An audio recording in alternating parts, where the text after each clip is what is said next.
नमो अरहंताणम नमो अरहंताणम नमो अरहंता। कायोत्सर्ग शतक कायोत्सर्ग पर बहुत अच्छा प्रकाश डालने वाला ग्रंथ है। उसमें कायोत्सर्ग के विषय में एक महत्वपूर्ण सूचना मिलती है कि देहमयी जड्ड शुद्धि। कायोत्सर्ग का लाभ क्या कि देह की जड़ता और मति की जड़ता का शोधन होता है। देहमयी जड्ड शुद्धि, देह की जड़ता और मति की जड़ता का शोधन। शरीर में जो विकार पैदा होते हैं, कायोत्सर्ग से उन विकारों का शोधन होता है। प्राचीन व्याख्याकारों ने तो इतना बतलाया कि शरीर में श्लेष्म आदि की कुछ समस्या होती है, कायोत्सर्ग में श्लेष्म आदि की बीमारी शांत होती है। जो भी कफ की बीमारियां कायोत्सर्ग में शांत होती है। पर आज विज्ञान के संदर्भ में हम देह जड़ता की शुद्धि की व्याख्या को करें तो और बहुत सारी नई बातें हमारी जानकारी में आ जाती है कि कायोत्सर्ग के द्वारा रक्त विकार का दोष शांत होता है। रक्त विकार की जो बीमारी है कायोत्सर्ग में वह शांत हो जाए। दूसरी बात, रक्तचाप की बीमारी के लिए तो एक अमृत संजीवनी बूटी का काम कायोत्सर्ग करता है। जिनको रक्तचाप है उन्हें शिविर काल में प्रयोग कराया गया। आधा घंटा के कायोत्सर्ग में जिनका 170 था 140 तक आ गया, 50 तक आ गया। जो काम 150 170 से 150 तक आ गया, यानी आधा घंटा में 30-40 मील का अंतर आ जाता। और दीर्घ काल तक करे बहुत अंतर आ सकता है। प्राचीन काल की एक पद्धति रही है कायोत्सर्ग करने की कि कोई ऐसी बीमारी है, मानसिक बीमारी है या कोई मनोकायिक बीमारी है तो एक प्रयोग बतलाया गया है व्यवहार भाष्य में, व्याख्या ग्रंथों में, कि पहले दिन कायोत्सर्ग, एक दिन पूरा कायोत्सर्ग, आधा घंटा का नहीं, एक दिन का कायोत्सर्ग, यानी पूरे दिन भर का कायोत्सर्ग, दिन रात का कायोत्सर्ग। उदयपुर वाले, हाँ पंडित जी थे, हाँ उदयपुर में गुरुदेव ने कहा पुरोहित, प्रोफेसर पुरोहित यहां आए और प्रेक्षा ध्यान का अभ्यास कर गए थे। रात को अचानक हार्ट का अटैक हो गया। उन्होंने न किसी को बताया न कुछ किया, कायोत्सर्ग की मुद्रा में लेट गए और रात भर कायोत्सर्ग में रहे। हाँ, और सुबह डॉक्टर को बुलाया। उन्होंने देखा आपको तो काफी शिविर हुआ था, ये बड़ा तेज हार्ट अटैक था, आपने कोई दवा नहीं ली, सूचना नहीं दी। उन्होंने कहा मैंने तो कायोत्सर्ग का प्रयोग किया है और काफी बस ठीक कार्य हो गए। तो कायोत्सर्ग लंबा, एक दिन पूरा कायोत्सर्ग, दूसरे दिन निर्विकृति कम, विगय का वर्जन, फिर तीसरे दिन कायोत्सर्ग और चौथे दिन फिर निर्विकृति विगय का वर्जन।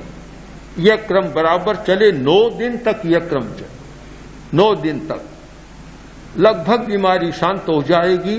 और उस स्थिति में भी अगर थोड़ा कोई अंश बचता है तो फिर आगे दूसरी योग की प्रक्रिया। जैसे मतलब घी, दूध, मिठाई सब बंद। हाँ, सब बंद।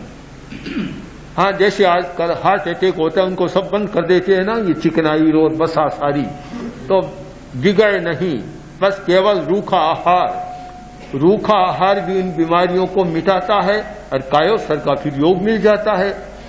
तो कायोत्सर्ग की एक लंबी प्रक्रिया है, दीर्घकालिक प्रक्रिया।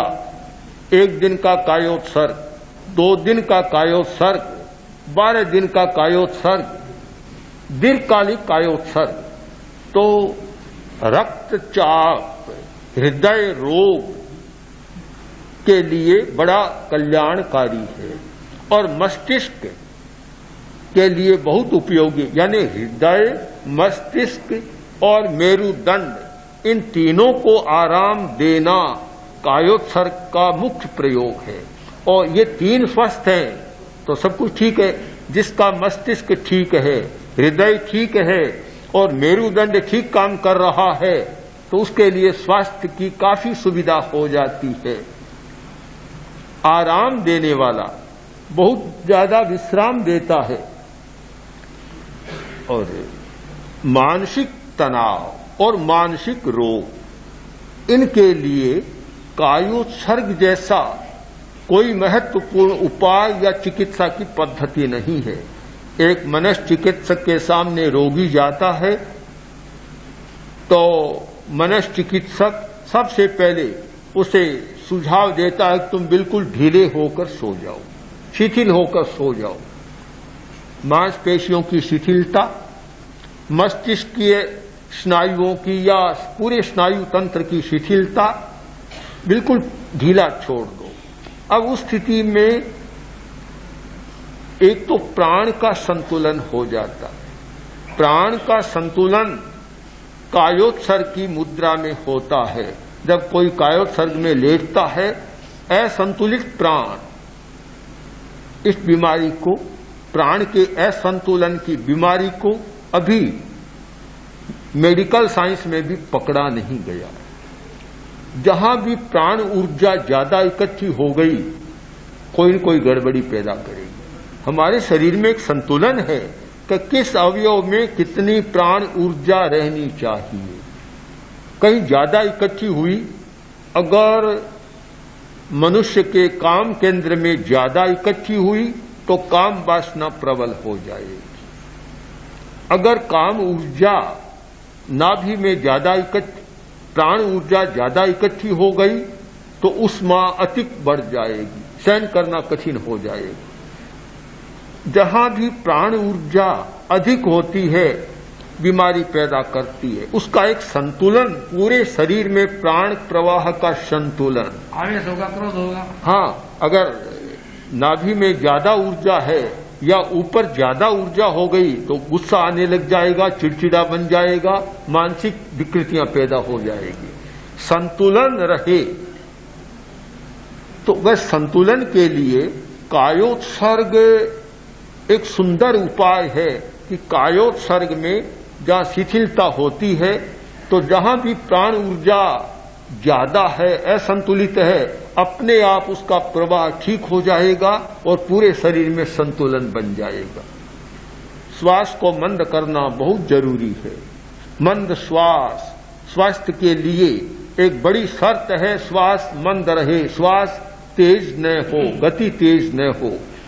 कायोत्सर्ग किया और श्वास अपने आप मंद हो जाएगी। कायोत्सर्ग करने से पहले श्वास की संख्या कर लो और कायोत्सर्ग 10 मिनट कायोत्सर्ग करने के बाद श्वास की संख्या करो। संख्या कम हो जाएगी, श्वास की गति मंद हो जाएगी अपने आप। प्राण का संतुलन, श्वास को मंद करना,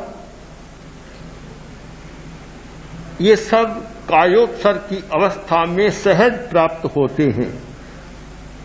अनिद्रा का रोग, नींद नहीं आती, बहुत समस्या रहती है। आज भी एक भाई ने कहा, मुझे कई वर्षों से, 6 महीनों से ये स्थिति बन गई कि 2-3 बजे से पहले नींद नहीं आती।